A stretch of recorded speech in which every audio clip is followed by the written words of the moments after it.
اعوذ باللہ من الشیطان الرجیم، بسم اللہ الرحمن الرحیم۔ السلام علیکم ورحمۃ اللہ وبرکاتہ۔ ہم نئے آنے والے دوست احباب کو آفیشیل اسلام میں خوش آمدید کہتے ہیں۔ ہماری ویڈیو دیکھنے سے پہلے ہمارے چینل کو سبسکرائب کریں، لائک اور شیئر کریں، ساتھ دیے گئے بیل آئیکن کو پریس کریں تاکہ بلا تاخیر نئی آنے والی ویڈیو آپ کے پاس پہنچ سکے۔ طائف میں نبی پاک صلی اللہ علیہ وآلہ وسلم کی مخالفت۔ نبی پاک صلی اللہ علیہ وآلہ وسلم اللہ کے حکم کے مطابق طائف تشریف لے گئے۔ وہاں کے ذمہ دار لوگوں سے ملاقات کی اور دین حق کی دعوت دی۔ طائف میں بھی آپ صلی اللہ علیہ وآلہ وسلم کی مخالفت کی۔ وہ نہیں جانتے تھے کہ آپ صلی اللہ علیہ وآلہ وسلم وہاں دین کی باتیں بتائیں۔ طائف والوں نے اوباش اور آوارہ لڑکوں کو ورگلایا کہ وہ نبی پاک صلی اللہ علیہ وآلہ وسلم کے ساتھ بدسلوکی کرے۔ چنانچہ شراطی لڑکوں نے آپ صلی اللہ علیہ وآلہ وسلم کے جسم ہاتھ کو مار مار کر لہو لہان کر دیا۔ آپ صلی اللہ علیہ وآلہ وسلم کے ہمراہ حضرت زید رضی اللہ تعالیٰ عنہ بھی تھے۔ انہوں نے عرض کیا، یا رسول اللہ صلی اللہ علیہ وآلہ وسلم، ان لوگوں کے لیے بد دعا کیجیے۔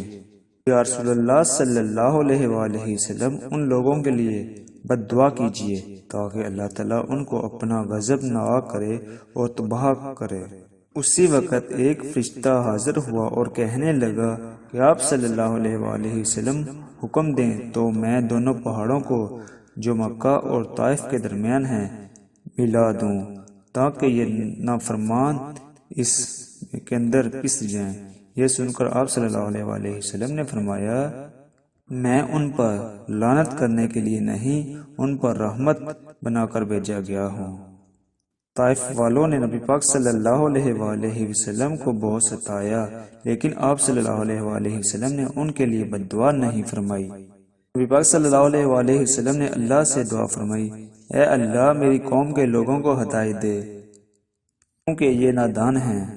ایک مرتبہ آپ صلی اللہ علیہ وآلہ وسلم کعبہ میں نماز پڑھ رہے تھے کہ عتبہ بن متع آیا اور گردن میں چادر ڈال کر بر دینے لگا، جس سے آپ صلی اللہ علیہ وآلہ وسلم گر پڑے، اور ایک موقع پر اس نے اونٹ کی اوجڑی سجدے کی حالت میں آپ صلی اللہ علیہ وآلہ وسلم کے دونوں شانوں کے درمیان رکھ دی اور کہکے لگانے لگا۔